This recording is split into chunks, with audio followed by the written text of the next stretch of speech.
안녕하세요. 헤드헌터 이직현입니다.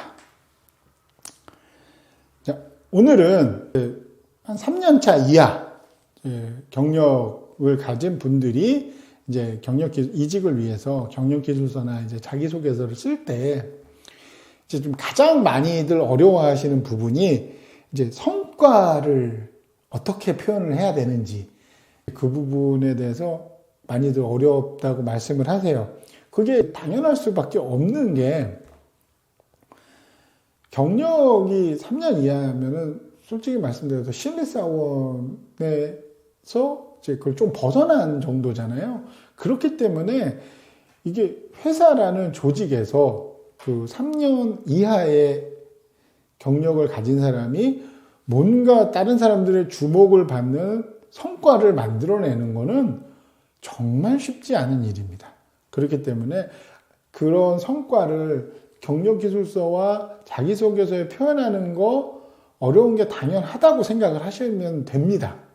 그렇지만 표현하는 게 어려운 것이 당연하다곤 해도 나름대로 그 자리에서 최선의 결과물을 만들어내려고 노력은 해야 되잖아요. 그럴 때 이 성과 부분을 어떤 식으로 이걸 써야 그 서류를 보는 사람이 이 사람은 그래도 역량이 있구나라고 판단을 할 수 있을까? 이제 그 부분을 이야기를 해보도록 하겠습니다. 그러니까 입사한 지 얼마 안 된 사람들은 이제 개인적 성과 그거를 객관적이고 수치와 이런 걸 이용을 해가지고 쓰기가 쉽지는 않아요. 그렇기 때문에 이거를 막 억지로 막 없는 거를 어떻게든지 끄집어내서 만드시기보다는 그냥 연차에 맞는 본인이 했던 업무, 실제로 지원 쪽이 많을 겁니다. 이제 그런 업무, 그리고 그 전체에 대한 기여도도 이제 스스로 생각을 했을 때 어느 정도다 이게 나올 수 있으니까 이제 그런 걸 이용해서 자연스럽게 설명을 하는 게 이제 중요한 포인트가 될 겁니다. 자, 이제 주의하셔야 될 점을 하나 말씀을 드리면, 만약 예를 들어서 그러니까 성과를 쓸 게 딱히 없어요. 근데 이 경력기술서나 자기소개서에는 반드시 성과를 넣어야 된다. 이건 틀린 말은 아닙니다. 성과라는 거는 사람에 따라 다 다르잖아요. 그리고 직무에 따라서도 다 다르고요. 그리고 진짜 누가 봐도 이거 대단한 성과인데 이런 거에 집착하셔서 억지로 뭔가를 만들어내고 지나치게 과장되게 표현을 하게 되면 읽는 사람이 그걸 대번에 파악이 됩니다.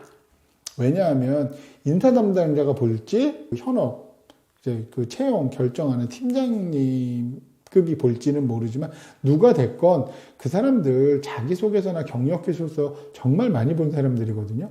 그리고 지원자의 회사 규모 그리고 직무 이런 거를 봤을 때 어느 정도 일을 하겠구나라는 게 대충 확실하게 파악이 될 겁니다. 그 사람들은. 그런데 그거에 맞지 않는 성과가 막 줄줄줄줄 나온다? 그럼 이건 신뢰도를 떨어뜨리기 때문에 그냥 성과를 안 쓰는 것보다 보면 더 마이너스 효과를 낼 수도 있습니다. 역효과가 나는 거죠.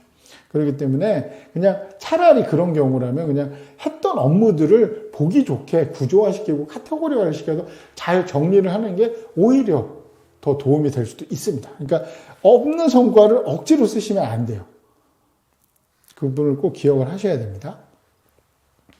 자, 그러면 이제 실제 사례 같은 경우를 보면서 표현 방식을 이제 어떻게 하는지 이야기를 한번 해보도록 하겠습니다.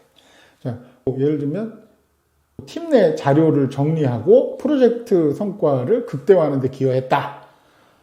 좋은 말이죠. 근데 좀 뜬구름 잡는 듯이 이 사람이 이 중에서 그러니까 팀 내 자료를 정리한 거는 알겠지만 이 사람이 정리를 하는 게 프로젝트 성과와 극대화하는 거랑 잘 매칭이 안 된단 말이죠. 그러면 그냥 차라리 솔직하게 쓰는 거죠. 영업팀 프로젝트를 지원하며 고객 미팅 자료와 보고서를 매주 정리했습니다. 특히 담당자로서 자료의 오류를 최소화하고 정확성을 높여 팀원들이 프로젝트 진행에 집중할 수 있도록 지원했습니다. 이게 훨씬 깔끔한 거죠. 그러니까 내가 무슨 일을 했는지 정확하게 나오잖아요. 그리고 이 정도 연차에서 원하는 건 딱 이 정도 수준이 맞을 겁니다.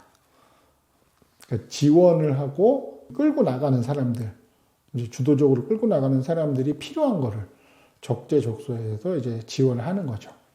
그러니까 이런 게 정말 본인의 연차에 맞는 성과를 어떤 식으로 내는지 그거를 이제 단적으로 보여주는 사례라고 볼 수 있습니다. 예를 들면 마케팅, 한 2년 차 정도 되는 이제 마케팅 담당자다. 그러면 이제 당연히 마케팅 수치가 나오고 뭐 그래야 되잖아요. 매출이 얼마 오르고, 재구매율이 얼마고, 뭐 유입은 어떻게 되고, 이런 걸 다 해야 되는데, 이제 대기업이나 어느 정도 좀 규모가 있는 회사라면 2년 차가 그런 걸 주도적으로 하기는 어렵거든요. 그러면 이제 대부분 어떤 식으로 쓰시냐 하면, 이제 뭐 마케팅 활동을 통해서 브랜드 인지도를 높이는데 기여, 뭐 이런 식으로 쓴단 말이죠. 뭐 기여를 했을 겁니다. 분명히 브랜드 인지도를 높이는데 기여를 했겠지만 경력기술서나 자기소개서의 가장 중요한 부분은 구체적인 거거든요. 상세한 거고. 그러니까 이 지원자가 실제로 뭐를 했냐 그 부분인 거죠. 그러면 실제 업무에 관련돼서 만약에 이제 쓴다라고 하면 이제 주간 SNS 콘텐츠를 직접 제작하고 업로드하여 고객 반응과 댓글 관리를 담당했습니다. 이를 통해 기존 대비 고객 참여율이 뭐 12% 증가했고 긍정적인 고객 반응을 이끌어냈습니다. 뭐 이런 식으로 제가 두 가지 사례를 말씀드렸는데 두 가지 사례의 공통점은 실제 했던 업무를 정확하게 썼다는 겁니다. 그리고 그게 팀 목표에 일정 부분 기여했다. 이런 뉘앙스로 이야기를 해주는 거거든요. 그래서 이렇게 실제 업무를 이제 토대로 쓰실 때는 기간, 그리고 그 업무를 얼마만큼 했다. 예를 들면 자료조사를 앞서 말씀드린데, 뭐 일주일마다 했다. 뭐 2주일마다 했다. 아니면 뭐 매일 했다. 그렇게 뭐 기간, 빈도 이런 거를 넣으면 더 이제 신뢰도를 올리고 객관성을 조금 더 이제 확보를 할 수가 있을 겁니다. 그리고 이제 팀 전체 업무가 있다고 해도 그 중에서 내가 맡은 거는 분명히 존재를 하거든요. 그거를 구분을 해서 경력기술서와 자기소개서가 포장하는 거는 맞아요. 근데 이게 가치를 조금 더 있게 포장을 하는 수준에서 이게 이루어져야지 실제의 어떤 제품의 가치보다 훨씬 더 커 보이거나 과장되게 포장이 되면 이건 과대포장이죠. 그거 한동안 굉장히 문제가 많이 됐잖아요. 과자 같은 경우 빵빵하게 나는 안에 든 거 없는 거. 그러면 그 브랜드에 대해서 신뢰를 하지 않게 되잖아요. 그러니까 이것도 마찬가지거든요. 어느 정도의 포장은 필요하지만 과대 포장하게 되면 분명히 마이너스입니다. 여러분이 한 3년차 이하의 경력직을 가지고 있다. 그러면 이제 억지로 없는 성과를 짜내서 쓰실 필요는 없어요. 왜냐하면 상대방도 알거든요. 이 정도 연차가 무슨 일을 하는지. 그렇기 때문에 이럴 경우에는 그냥 담당했던 업무를 좀 구체적이고, 내가 얼만큼의 노력을 들여서 기여를 했는지, 기여도나 빈도나 정확하게 쓰시는 게 오히려 상대방이 나를 판단하는데 좀 더 이제 긍정적인 요소로 작용을 할 수가 있을 겁니다. 그러니까 중요한 포인트는 내가 했던 업무 그리고 팀 이거를 구분을 하셔야 된다는 거고, 내가 했던 업무가 너무 지원 업무에 치우친 것 같다. 괜찮아요. 그 연차에는 지원 업무를 하기 마련입니다.